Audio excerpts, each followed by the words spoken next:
Lúcia, 72 anos, sentada em uma poltrona confortável em sua casa, começa a narrar para Regina, sua amiga. Sabe, Regina, o que mais me dói não é a traição financeira. Isso a gente supera. Os bens materiais a gente recupera ou substitui. O que me desmancha por dentro é a ingratidão, o olhar dele, ver o seu próprio sangue te enxergar como um obstáculo, como um móvel velho que precisa ser descartado. A história é longa, minha amiga, e é real, tão real que cada detalhe ainda queima na minha memória. Você foi a única que eu consegui contar de verdade, sem maquiagem. Tudo começou, ou melhor, tudo terminou, na casa do IP amarelo. Eu e Carlos Alberto, meu falecido marido, compramos aquela casa quando Pedro tinha apenas 5 anos. Não era só uma casa, Regina. Era o nosso projeto de vida. Anos e anos de trabalho na Caixa Econômica, ele na construção civil. Cada tijolo, cada metro quadrado tinha o nosso suor, a nossa alma. A casa ficava em uma rua tranquila, arborizada, no setor marista. Era espaçosa, com um quintal onde plantamos um IP amarelo, que todo setembro florescia e cobria o chão de ouro. Eu costumava dizer ao Pedro que o IP era a nossa proteção. Se ele estivesse florido, a família estaria bem. Quando Carlos se foi, de repente, vítima de um infarto fulminante, Pedro tinha só 15 anos. A casa se tornou meu porto e meu refúgio. E o Pedro? O Pedro. Ele se tornou a minha única razão de respirar. O centro do universo. Eu me anulei para ser mãe e pai, amiga e confidente. Tudo ao mesmo tempo. E talvez esse tenha sido o primeiro erro que ele usou contra mim mais tarde. Eu sempre sonhei com o dia em que Pedro estaria formado, casado com a vida dele. Eu planejava viajar, ler meus livros, talvez até conhecer alguém, quem sabe? Aos 62 anos, aposentada como bancária, eu tinha meu conforto. Pedro Henrique, meu filho, é um arquiteto brilhante. Fez faculdade particular, morou fora 1 ano, mas aos 35 ele ainda estava morando comigo na casa do IP amarelo. Ele sempre tinha uma desculpa. Ainda estou montando o escritório. Os aluguéis estão um absurdo. Não tenho tempo para procurar. Eu, a boba, achava que ele precisava de mim. Eu cozinhava, lavava, passava. Eu limpava o estúdio dele que ficava nos fundos, repleto de maquetes e desenhos. A casa era grande, mas o silêncio dele era ensurdecedor. Eu o via pouco. Ele chegava tarde, jantava no estúdio, e eu ficava sozinha na mesa de 6 lugares. Eu sentia que o ninho nunca esvaziou, e o filhote estava ficando grande e pesado demais para o meu colo. O problema de verdade começou há 2 anos, quando ele trouxe a Bianca para apresentar. Bianca é mais nova que ele, uns 30 anos. É linda, Regina. Uma beleza calculada. Cabelos pretos, longos, olhos que pareciam te estudar. Ela é empresária. Tem uma loja de artigos de decoração chiques no shopping. Não tinha a ver com a gente. Nós éramos de simplicidade, ela era de ostentação. Eu tentei gostar dela, juro. Eu a recebi na casa com todo o meu coração. Fiz um almoço caprichado. Mas desde o primeiro momento eu senti algo estranho. Ela me elogiava muito, mas eram elogios sempre ligados à casa. Que bom gosto! Lúcia, a decoração é clássica. Essa madeira é de lei, não é? Eram perguntas que uma namorada comum não faria. Ela não perguntava sobre o Pedro criança. Ela perguntava sobre o imóvel. Lembro-me claramente do dia em que ela me pediu para ver a área de serviço e, de repente, ela estava na biblioteca. Ela parou em frente ao meu porta-documentos e perguntou, com um sorriso inocente: "A casa é sua, Lúcia? Ou é de vocês dois? É que eu e Pedro falamos sobre investimentos." Eu, ingênua, sorri e disse: É nossa, minha querida. É o nosso patrimônio. Naquele momento eu devia ter sentido o cheiro da armadilha, mas eu não senti. Eu estava preocupada em não parecer uma sogra ciumenta. Poucas semanas depois, Bianca já estava na casa mais do que eu. Ela vinha almoçar, passava as tardes e ajudava o Pedro no estúdio. Aos poucos, as minhas regras começaram a ser sutilmente quebradas. Primeiro, ela começou a usar a minha louça fina, que eu guardava para ocasiões especiais. Depois, ela começou a reorganizar os temperos na cozinha, dizendo que era mais funcional. E o Pedro, que nunca notava nada, acatava tudo. As conversas entre mim e meu filho ficaram superficiais, quase inexistentes. Se eu falava algo, ele dizia: "Vou perguntar a Bianca." Ele tinha transferido toda a autoridade que eu tinha para ela. Eu comecei a sentir que a casa do ipê amarelo, aquela que comprei com tanto sacrifício, não era mais o meu lugar. Eu era a hóspede mais velha, a dona da casa que estava sobrando. E tudo culminou naquela tarde de quinta-feira, depois de uma discussão boba sobre qual marca de café comprar. Pedro me olhou com um desinteresse tão grande, Regina, que meu estômago embrulhou. "Mãe," ele disse enquanto Bianca estava na porta do estúdio nos observando, "você precisa entender que as coisas mudam. Nós estamos aqui tentando construir algo." "E eu sou o quê, Pedro? Um estorvo?" Ele não respondeu, mas o silêncio dele foi a resposta mais cruel que eu poderia ter recebido. Eu subi para o meu quarto, o meu refúgio, e chorei. Foi o último choro inocente naquela casa. Eu ainda não sabia, mas a tempestade estava apenas começando. E o pior de tudo, eu mesma tinha plantado a semente da minha própria expulsão, anos antes. Quando eu assinei um papel achando que estava protegendo o meu filho, Lúcia faz uma pausa, engolindo em seco. Ela olha para Regina, com os olhos marejados. Acredite, a verdadeira revelação bombástica não é que ele me expulsou. É o motivo legal pelo qual ele conseguiu fazer isso. Isso eu te conto agora, Regina. Prepare-se. Você me perguntou por que ele era assim. Por que ele tinha aquela frieza? E por que ele se sentia no direito de me tratar como um peso? A resposta está lá atrás, Regina. Naquele dia, há 20 anos, quando Carlos Alberto se foi. Eu o perdi muito cedo, você sabe. Aos 42 anos. O mundo desabou em cima de mim. Mas o mundo de Pedro Chausquins não desabou. Ele implodiu. E eu, tentando ser a rocha, acabei sendo a areia movediça. Eu entrei naquele modo de mãe que tenta compensar a ausência do pai. Eu tinha medo, um pavor irracional, de que ele me abandonasse também. E o que faz uma mãe sozinha, bancária, com o único filho adolescente? Ela dá, ela compra, ela facilita. Eu tirei a pressão dele. Ele não precisava trabalhar, não precisava se preocupar. Aos 16 eu dei o carro. Na faculdade ele tinha o cartão sem limite, porque eu não queria que ele se sentisse inferior aos amigos que tinham pais ricos. Eu criei um homem financeiramente dependente, mas emocionalmente desapegado. E esse foi o meu pecado original.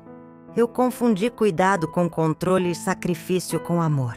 E ele, o Pedro, cresceu ressentido com o meu controle, enquanto se acostumava com o meu sacrifício. Ele se acostumou a receber sem dar nada em troca. Mas o maior erro de todos, o erro que deu a ele a arma para me expulsar, aconteceu uns 10 anos depois da morte do Carlos. Eu já estava aposentada. Pedro estava começando a se firmar como arquiteto, mas ainda lutava para pagar o próprio aluguel do escritório. Eu tinha um medo terrível de que a casa fosse para o inventário, de que o governo tomasse algo. Era um medo bobo, de quem trabalhou a vida inteira e se apegou demais ao patrimônio. Um dia, o Dr. Osmar, o antigo advogado da família que, aliás, não é o Dr. Ricardo, o que mostra o quanto eu fui descuidada, sugeriu um planejamento sucessório para simplificar as coisas para Pedro no futuro. Regina, eu fui ao cartório e fiz uma alteração na escritura. Eu não fiz uma doação total porque eu precisava do meu nome lá, por segurança, mas eu alterei a propriedade. Eu incluí o nome de Pedro Henrique na escritura como coproprietário em condomínio. 50% para mim, 50% para ele. Eu fiz isso pensando, é o futuro dele, é a herança que o pai dele não pôde deixar. Eu achava que era o ato final de amor incondicional, a prova de que a casa era dele e que ele teria segurança para sempre. Eu não pedi nada em troca, nem que ele contribuísse com os impostos, nem com a manutenção. Eu paguei tudo sozinha, como sempre. Para mim, a casa era minha. A escritura era só um papel que garantia o futuro do meu filho. Eu cometi a burrada de esquecer o que o papel significava na lei. Ele me dava a responsabilidade de 100% dos custos e a ele dava 50% dos direitos sobre o imóvel. Eu nunca contei isso a mais ninguém, a não ser ao Pedro, claro. Eu o chamei, mostrei o papel e disse: "Filho, agora a casa é nossa. É o seu futuro." Ele ficou sério, olhou para o papel e disse apenas: "Obrigado, mãe. É o mínimo, né? É o meu direito." A palavra direito naquela época me soou como gratidão. Hoje eu sei que soou como posse. Ele internalizou que aquela metade não era um presente, mas uma dívida que eu estava pagando por ter tirado o pai dele. Quando Bianca entrou na casa e me perguntou sobre a escritura, ela não estava fazendo uma pergunta casual. Ela estava fazendo uma diligência. Ela estava checando o ativo. Eu não sei se Pedro contou a ela ou se ela descobriu por conta própria. Ela é empresária, sabe como buscar informações, mas Bianca sabia que eu tinha dado a ele a arma. O que eu achava que era um ato de amor e proteção se tornou o gatilho da minha ruína. O título de coproprietário dava a Pedro o poder legal, inquestionável, de me forçar a fazer o que ele quisesse. E ela, Bianca, soube usar isso. Ela viu a casa do IP amarelo. Não viu uma casa com memórias. Viu um ativo de alto valor, pronto para ser alavancado.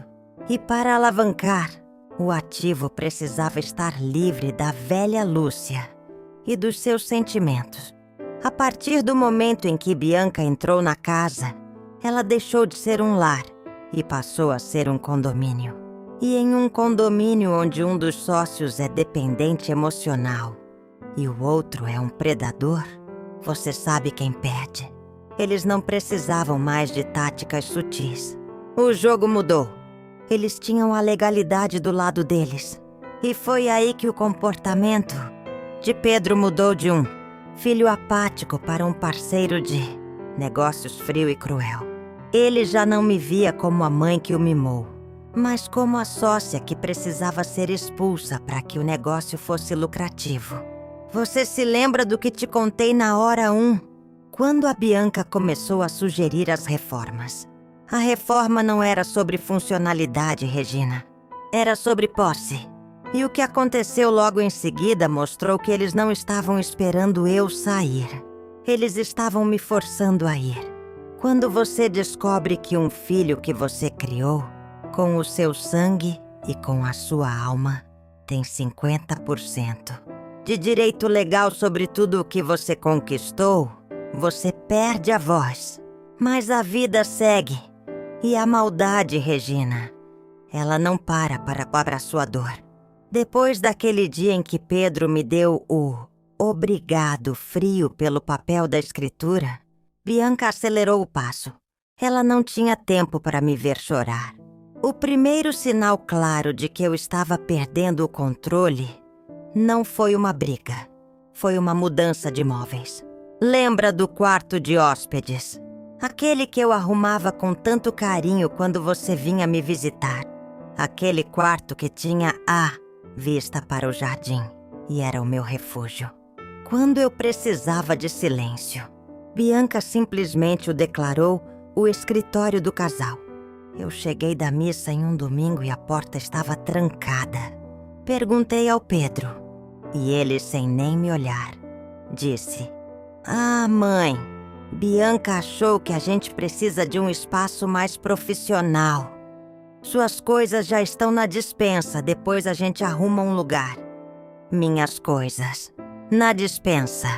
O quarto de hóspedes que era meu, onde eu lia, onde eu rezava, transformado em escritório do casal.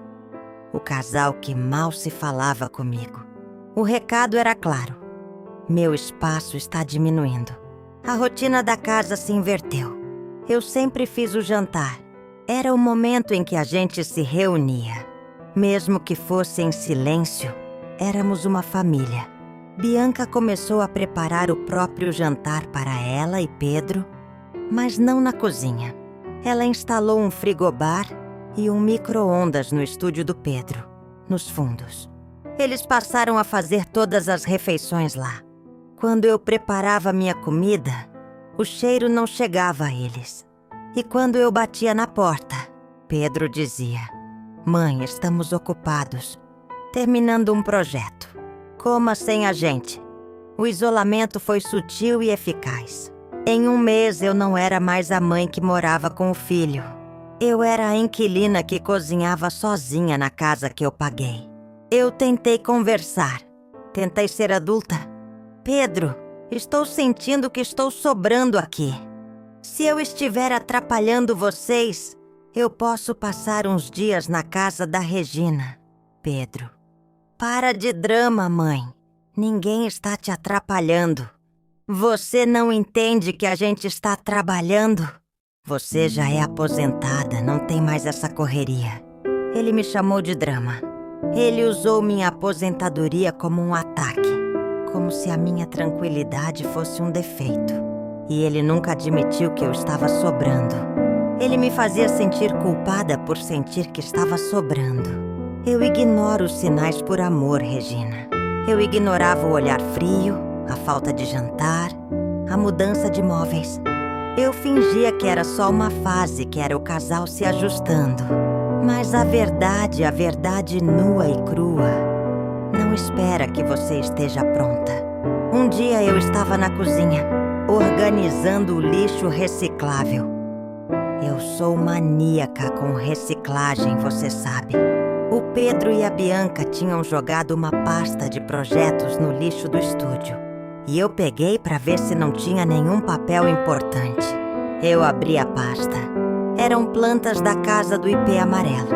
Não eram as plantas originais. Eram plantas redesenhadas por Pedro. No projeto, a casa estava linda. A sala de estar, que eles chamavam de living room, estava maior. A cozinha estava aberta. Eles tinham desenhado uma churrasqueira gourmet na varanda. E eu comecei a procurar o meu quarto. O meu quarto, no final do corredor, que era o meu único santuário. Procurei uma vez, 2 vezes. Meu coração começou a bater forte. Naquele desenho, Regina, o meu quarto, o meu espaço, o meu único canto na casa, não existia mais. Ele estava desenhado como um closet integrado ao quarto principal do casal. A casa estava linda, menos um quarto, o meu. Naquele momento eu soube. Eles não queriam a minha casa. Eles queriam que eu saísse para que eles pudessem transformá-la. E a minha presença era o único obstáculo. Eu tirei uma foto do desenho com o meu celular, tremendo da cabeça aos pés. Subi até o meu quarto. Olhei para as minhas fotos, para as minhas roupas, para as minhas lembranças. E percebi, eles não queriam só a casa. Eles queriam apagar Lúcia Helena daquela história. Queriam apagar os 62 anos de vida que eu tinha vivido ali. para começar a história deles do zero. Eu não chorei. Senti um frio na espinha. Era a sensação de ser caçada, de estar sendo encurralada. E a pior parte é que eu ainda não tinha o nome do crime. Eu só sabia que eles estavam planejando algo.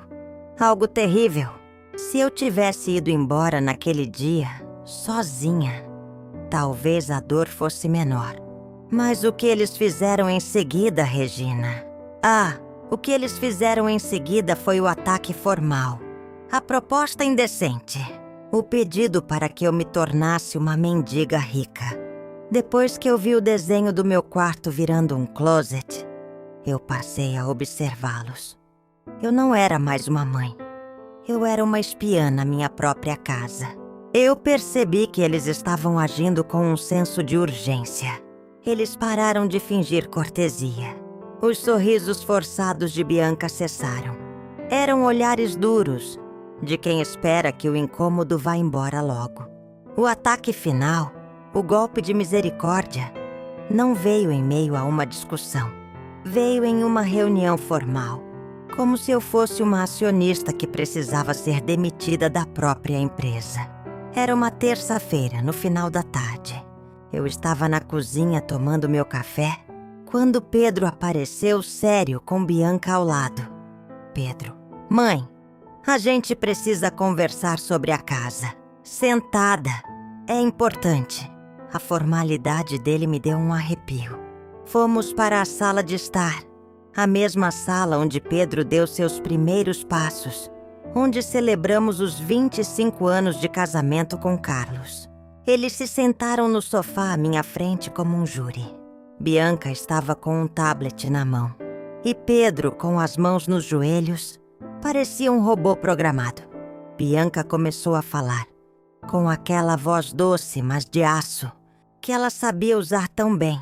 Bianca: "Lúcia, como você sabe, a nossa vida está evoluindo muito rápido.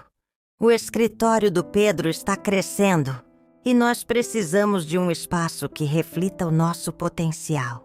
Essa casa, ela é maravilhosa, mas é muito grande para os três, não é? E nós precisamos de privacidade para, enfim, construir o nosso futuro." Ela fez uma pausa, esperando que eu concordasse com o óbvio. Eu estava muda, apenas observando meu filho ao lado dela, que não piscava. Bianca, continuando: "Pensando no bem-estar de todos, elaboramos um plano excelente. Nós faremos a reforma que precisamos aqui. E em troca, compraremos para você um apartamento lindo. Menor, mais moderno e prático no centro. Você vai adorar a conveniência." Eu finalmente encontrei a voz, mas ela saiu fina e fraca. "Vocês querem que eu saia? Que eu abandone a minha casa? A casa do meu marido? O lugar onde eu criei você, Pedro? Para morar em um lugar que vocês escolheram?" Pedro, finalmente falando, com um tom de impaciência: "Não é abandonar, mãe. É um investimento. Nós alugaremos a casa do IP, o que gerará uma renda muito maior. E você terá seu próprio lugar, sem a dor de cabeça de uma casa grande." Naquele momento eu não senti mais tristeza. Senti uma fúria selvagem, Regina. A fúria da mãe que foi usada, do amor que foi pisoteado. Eu me levantei. "Lúcia, vocês são dois ingratos. Você, Pedro, é um monstro. Você me roubou, me usou, me humilhou por meses. Para chegar aqui e me oferecer um prêmio de consolação? Esta casa é minha. Você cresceu aqui, você viu o sacrifício de seu pai. Você se lembra de quem eu sou?" Eu gritei: "Regina!" Gritei pela primeira vez em anos. Pedro levantou-se também, mas não com raiva, e sim com um frio de gelar o sangue. E ele usou o passado como munição, exatamente como eu temia. Pedro: "Sim, eu lembro." "Mãe, eu lembro que você tentou me sufocar com presentes depois que o pai morreu. Eu lembro que você nunca me deixou errar, nunca me deixou crescer. Você comprou esse amor e agora está cobrando o preço. Você é controladora, mãe. E aqui é a nossa casa. Ele enfatizou o nossa, aquele único pronome possessivo. Eu cambaleei, atingida pelo golpe emocional. Mas foi Bianca quem deu o golpe final. O golpe legal. Ela se levantou, caminhou até mim, com o tablet ainda na mão, e disse, com a voz baixa e letal, Bianca, Lúcia, por favor, seja razoável.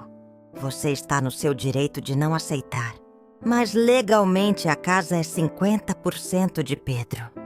Se você se recusar a sair ou a aceitar a nossa proposta, Pedro pode ir à justiça e pedir a extinção do condomínio. Ou pode pedir que você comece a pagar o aluguel referente à parte dele. Você quer ir para o litígio, Lúcia? Gastar a sua aposentadoria em briga? Não vale a pena. A ameaça pairou no ar. Extinção do condomínio significava que a casa seria vendida em leilão e o valor seria dividido. O aluguel significava que eu estaria pagando ao meu próprio filho para morar na minha casa. Eu sentei. Eu estava pálida. Bianca sabia o que estava falando. Ela tinha estudado. Ela não estava blefando. Você está me ameaçando de despejo na minha própria casa? Pedro, não é ameaça, mãe. É a lei. É a solução mais limpa. Você precisa nos deixar construir a nossa vida e nós garantiremos que você tenha a sua. Eu olhei para Pedro. Ele era meu filho, a pessoa que eu amei incondicionalmente. E ele estava ali, me entregando a uma estranha, me expulsando do meu lar e usando a lei que eu mesma lhe dei para me destruir. Eu apenas disse com a voz rouca, saiam da minha vista, os dois. Eles saíram. Não houve mais palavras. A porta do estúdio se fechou. E eu fiquei ali, na sala de estar, sentindo que o chão tinha sumido debaixo dos meus pés. A partir daquele momento, Regina, eu estava em guerra e eu estava sozinha. Naquela noite, Regina, eu não dormi. Fiquei andando pela casa como um fantasma. Eu olhava para as fotos de Carlos Alberto, para as lembranças do Pedro criança, e não conseguia entender como a vida tinha me levado a isso. Fui ingênua, fui controladora, fui excessiva no amor, mas eu nunca imaginei que a resposta dele seria me descartar. No dia seguinte, eu soube que não podia mais chorar. Eu tinha que lutar. Se ele queria me enfrentar no campo da lei, eu iria para a lei. Eu procurei o Dr. Ricardo. Você lembra dele? Um advogado jovem, competente, amigo de um sobrinho nosso. Eu entrei no escritório dele parecendo uma senhora perdida. Eu contei toda a história, do sacrifício da copropriedade, da proposta indecente do closet planejado. Eu entreguei a ele a cópia da escritura e as fotos do projeto no tablet. Ele ouviu tudo em silêncio, com uma expressão de choque crescente. Quando terminei, ele suspirou e olhou para a escritura. Dr. Ricardo, Dona Lúcia, legalmente a situação é delicada. Eles têm a lei do lado deles sobre a copropriedade. O Pedro pode sim exigir a extinção do condomínio. Ou, como a Bianca sugeriu, exigir que você pague um aluguel referente à parte dele. Se ele entrar com a ação, o juiz provavelmente dará a ele a razão. Ele tem 50 do imóvel e o juiz não vai questionar o porquê de você ter feito a doação. Eu senti o mundo desabar de novo. As palavras de Bianca eram a verdade. Eu estava perdida. Lúcia, então, eu não tenho casa, Dr. Ricardo. Eu perdi tudo por causa da minha burrice. O Dr. Ricardo me acalmou e disse que iríamos lutar, mas que ele precisava de tempo para investigar o quanto Pedro e Bianca já tinham agido. Ele passou a tarde na justiça, fazendo buscas de protocolos em meu nome e no nome da casa do IP amarelo. Quando ele me ligou à noite, o tom de voz dele era diferente. Estava sério, quase indignado. Doutor Ricardo. Dona Lúcia, preciso que você venha ao escritório amanhã. Eu descobri algo que a senhora precisa saber. Eles não estão apenas ameaçando ir para a lei. Eles já agiram. Eu mal dormi. Na manhã seguinte, voltei ao escritório dele. Ele colocou um documento na mesa. Um papel timbrado com o nome de um escritório de advocacia que eu não conhecia. Doutor Ricardo. Dona Lúcia, esta é a primeira revelação bombástica. No mês passado, Pedro e Bianca entraram com uma notificação extrajudicial no cartório, endereçada ao seu nome na casa do IP amarelo. Lúcia, notificação? Eu não recebi nada. Não vi o carteiro. Doutor Ricardo, eles não queriam que a senhora recebesse. Eles fizeram a notificação ser enviada ao seu endereço de residência. E como eles estavam em casa, provavelmente interceptaram. Nesta notificação protocolada em cartório, seu filho, Pedro Henrique, está formalmente exigindo que a senhora comece a pagar a ele o aluguel, pelo uso da parte dele no imóvel. Ele o quê? Ele está me cobrando aluguel para morar na minha própria casa? Doutor Ricardo, exatamente. Eles fixaram um valor mensal. Não é uma ameaça, Dona Lúcia. É uma dívida. A senhora estava oficialmente sendo cobrada para morar na casa do IP. E se não pagasse, eles usariam este documento como prova na ação de despejo, alegando que a senhora está usando o bem dele sem a devida contrapartida. A crueldade daquela atitude me atingiu como um soco. Eles não tinham me avisado. Tinham agido nas minhas costas. Tinham montado uma armadilha legal e me deixado lá, esperando o momento certo para me entregar a conta. Eu voltei para casa com o papel na mão. A notificação extrajudicial era a prova física da traição. Eu passei a hora 5 de verdade no meu quarto, sentada na beira da cama. Eu não conseguia parar de encarar a porta. Era o meu santuário, que em breve seria o closet de Bianca. Eu chorei as lágrimas da derrota, mas também da raiva. Eu lembrei-me de cada sacrifício, de cada cheque que eu assinei para pagar a faculdade dele. Eu lembrei das febres que cuidei, das histórias que li. Lúcia, em monólogo. O que eu fiz de errado, Carlos? Por que ele me odeia tanto? Por que ele me vê como uma inimiga? Eu cogitei ir embora, pegar minhas malas, ir para a casa de uma prima e deixar a casa do IP amarelo para eles. Deixar que eles vivessem a vida deles com o meu dinheiro e o meu sacrifício. Mas algo, Regina, algo no fundo da minha alma disse: não, você não pode dar a vitória a eles assim. Você não pode deixar que seu marido se torne uma piada, nem que sua vida seja um erro. Você precisa lutar pela sua dignidade. E naquele momento, eu decidi. Eu podia perder a casa, mas não perderia a mim mesma. Lúcia volta a olhar para Regina com determinação. Lúcia, eu não fugi. Eu fiquei, sabendo que estava na mira. E em breve, Regina, eles dariam o ultimato final, me dando um prazo para sair.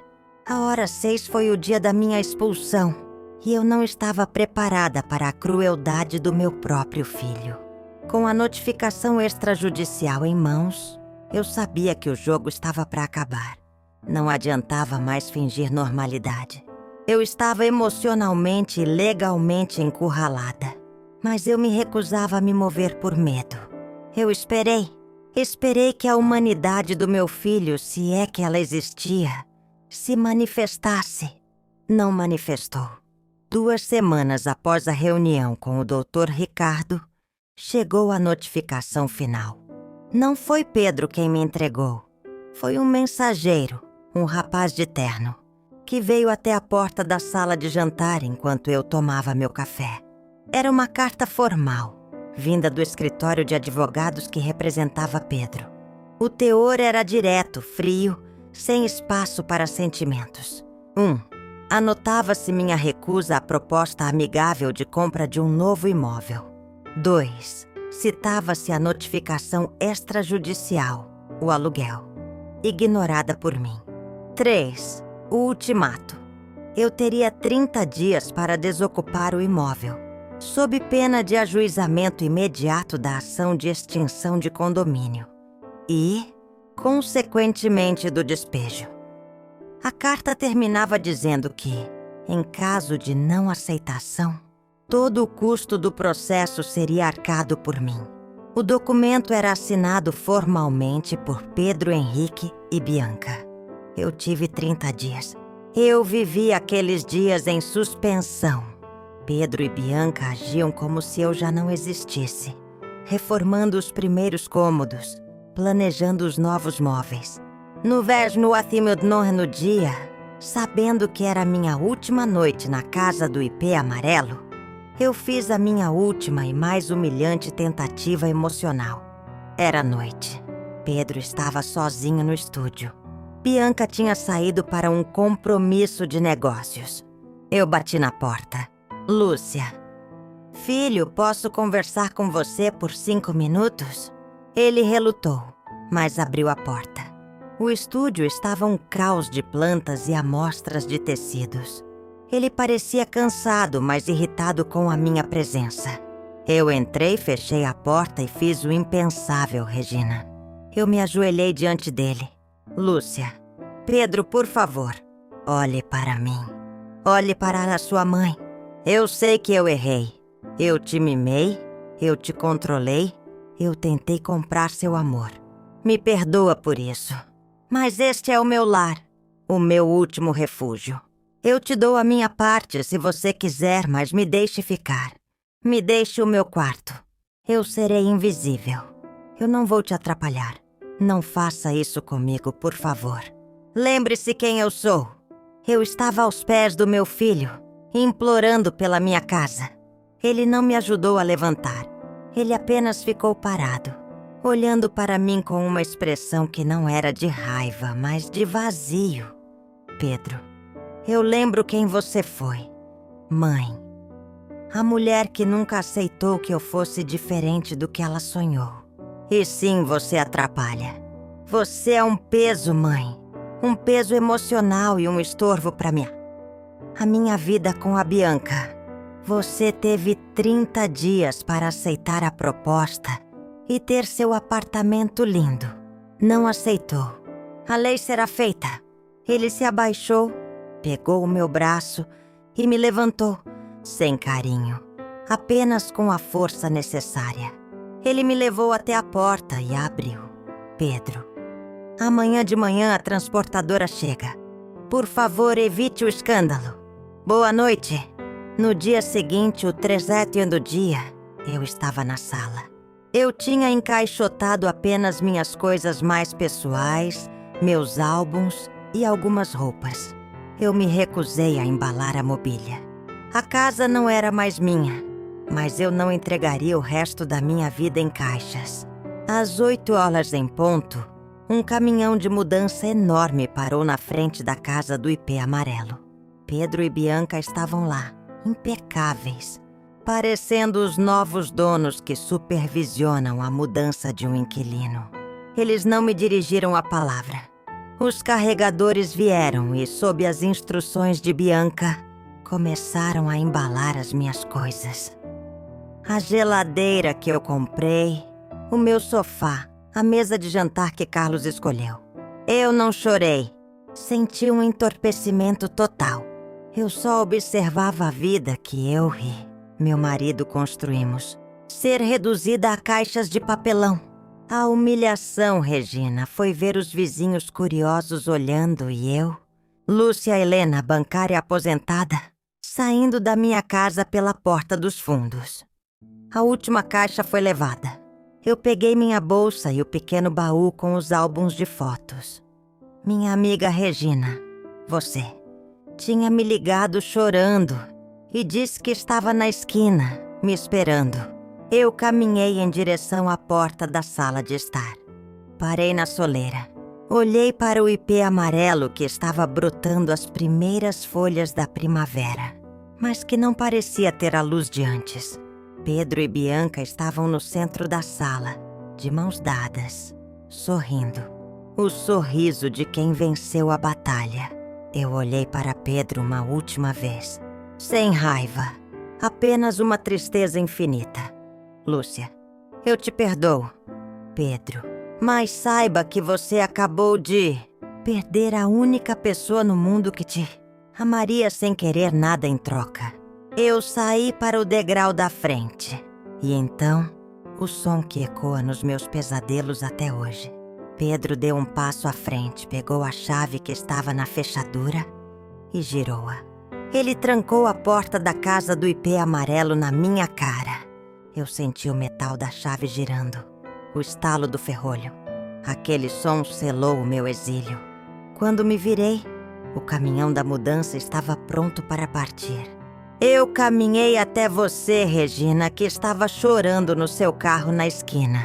Entrei e a única coisa que eu consegui dizer foi: dirige. Por favor, dirige para longe. A partir daquele dia, eu passei a morar no que eu chamo de cativeiro. Quando você me levou embora, Regina, eu estava em estado de choque. O Dr. Ricardo me orientou a aceitar o apartamento que eles haviam prometido comprar, mas apenas como aluguel provisório. Assim, eu não validaria a proposta deles e nem daria a impressão de que estava aceitando o acordo. Eu precisava de um teto e eles estavam ansiosos para me tirar do caminho. Então o apartamento foi comprado rapidamente por eles, no nome de Pedro.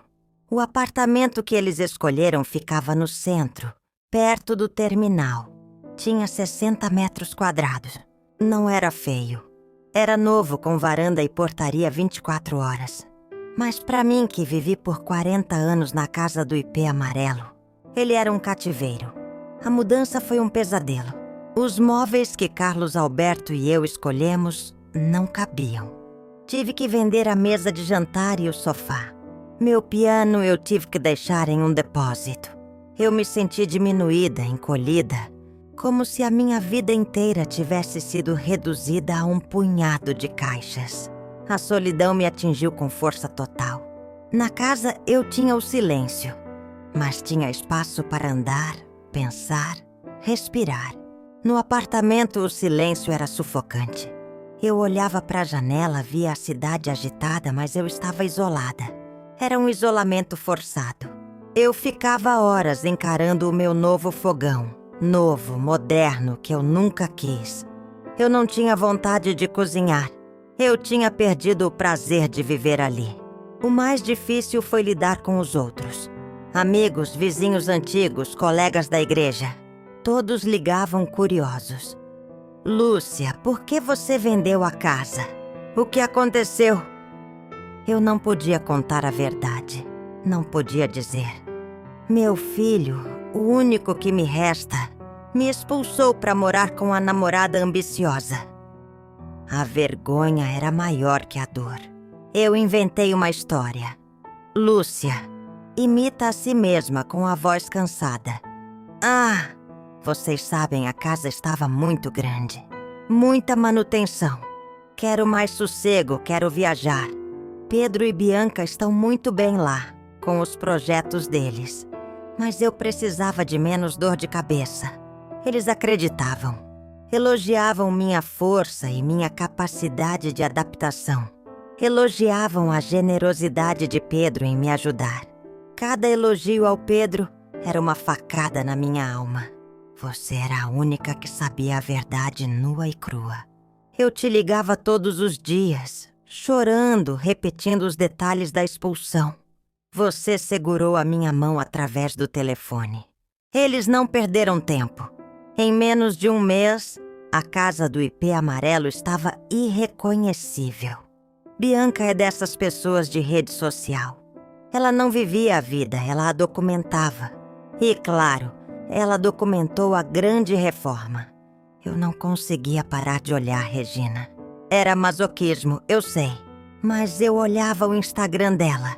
As fotos eram perfeitas.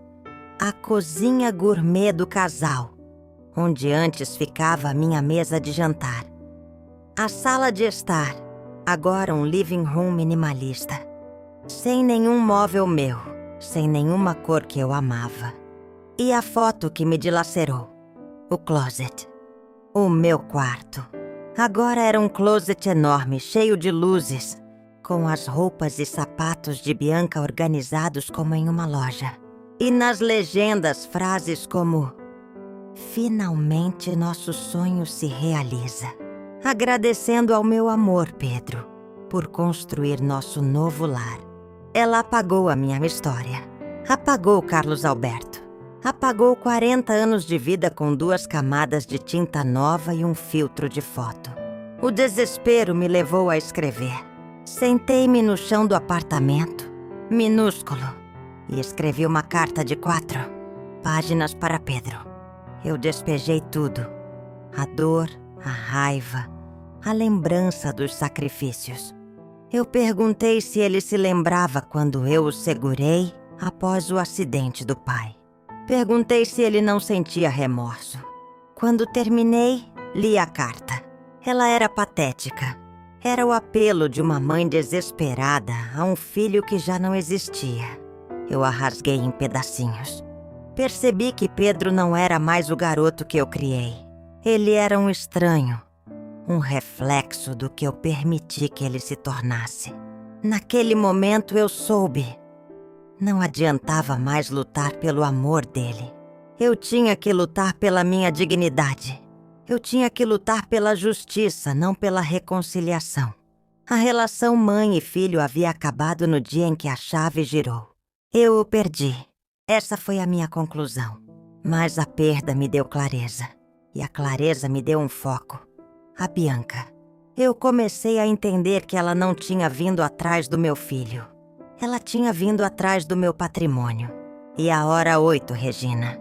Foi o momento em que você, minha amiga, me ajudou a descobrir quem Bianca realmente era.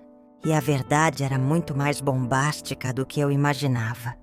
Depois de meses de luto e autocomiseração no cativeiro, eu decidi que era hora de parar de ser vítima. Eu me virei para a única pessoa que tinha me mantido sã. Você, Regina. Eu tinha aquela certeza corroendo por dentro.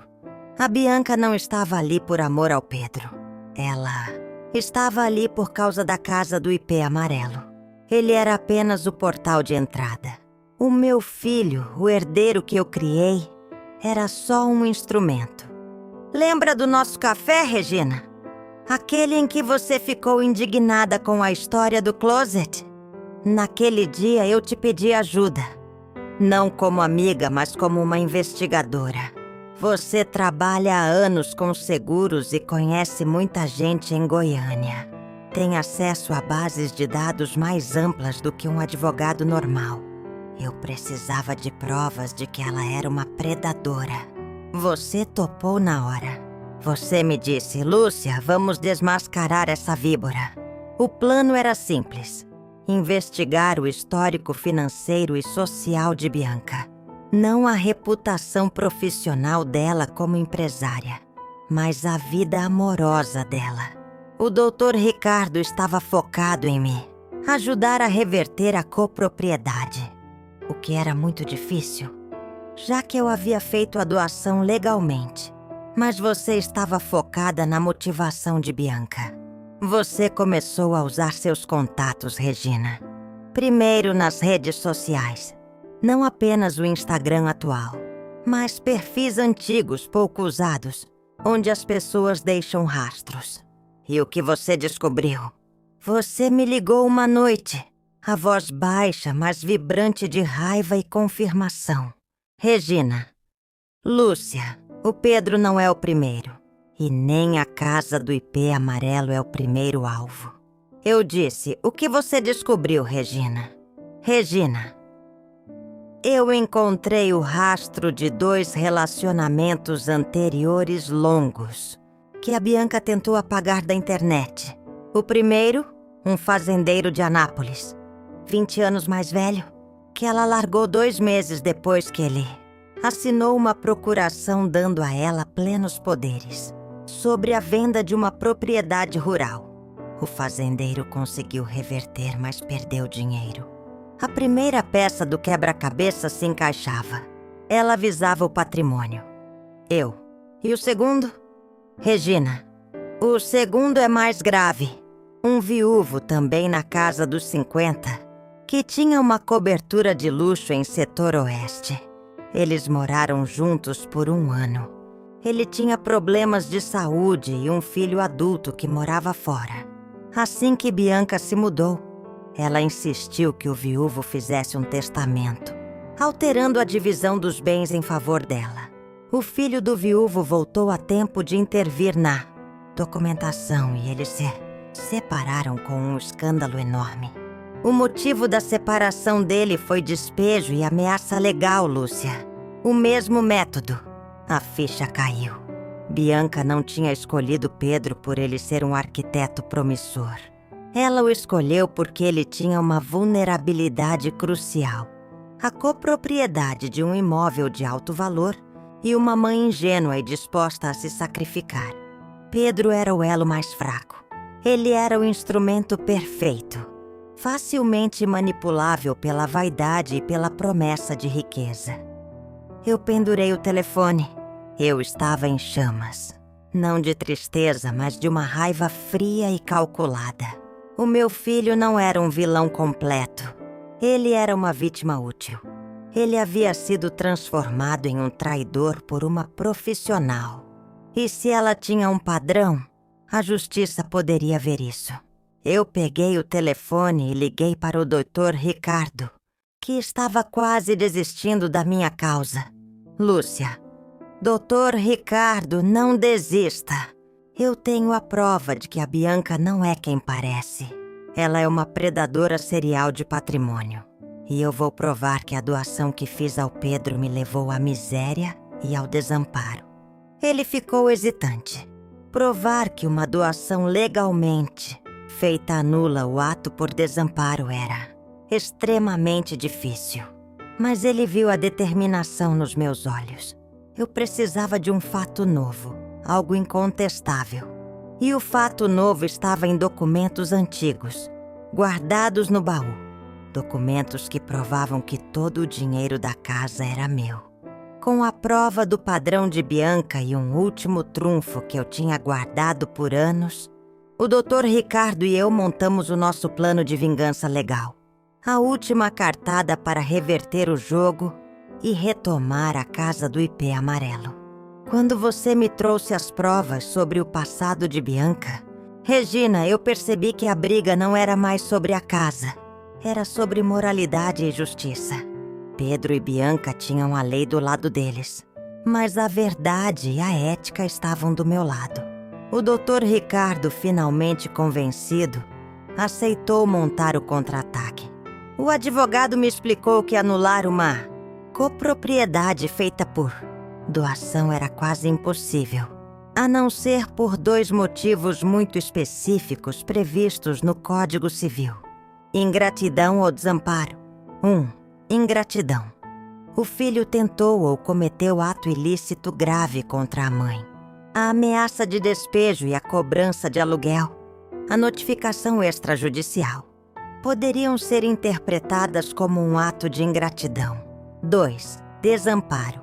O doador, eu, ficou em situação de miséria ou perdeu a condição de sustento, próprio por causa da doação. Eu não estava na miséria, mas estava morando em um apartamento que eles tinham me dado como condição para a minha saída, o que configurava uma coação e um ato de desamparo emocional e patrimonial, já que a casa era meu único bem grande. O Dr. Ricardo juntou o histórico de Bianca, a prova do padrão de golpe, a minha situação atual, o cativeiro e a cobrança de aluguel, para montar um processo de anulação, de doação por ingratidão e desamparo.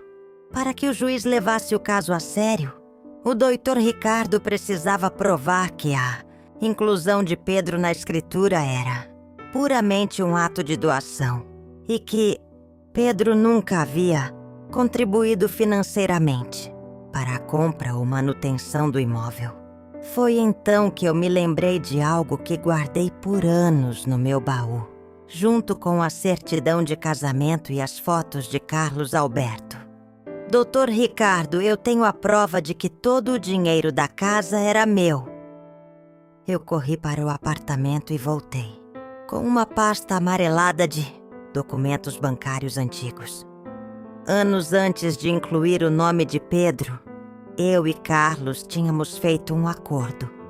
Quando o Pedro era adolescente, ele passou por uma fase difícil. E o Carlos, para protegê-lo de um pequeno empréstimo que ele tinha feito, colocou a casa como garantia. Eu tive que usar todas as minhas economias da época para pagar e salvar a casa. Naquela pasta estavam 1. Os comprovantes de depósito de todas as minhas economias, que eu usei para quitar a dívida e liberar a garantia hipotecária. 2. A declaração de imposto de renda da época, provando que Pedro, à época da inclusão na escritura, não tinha renda ou patrimônio para justificar ser coproprietário. Pedro não tinha comprado 50%. Eu dei 50%. E ele usou esse presente para me expulsar. O doutor Ricardo sorriu. Era a prova que ele precisava. Doutor Ricardo, Dona Lúcia, esse é o nosso trunfo. Vamos provar que o ato foi uma doação pura e que ele agiu com ingratidão ao usá-la para colocá-la em situação de desamparo. Em uma semana, o doutor Ricardo protocolou a ação de anulação de doação com pedido de tutela de urgência. O documento era duro e detalhado. Anexava as provas do padrão de Bianca e a situação de despejo da mãe. O choque veio quando a notificação judicial chegou à casa do IP Amarelo.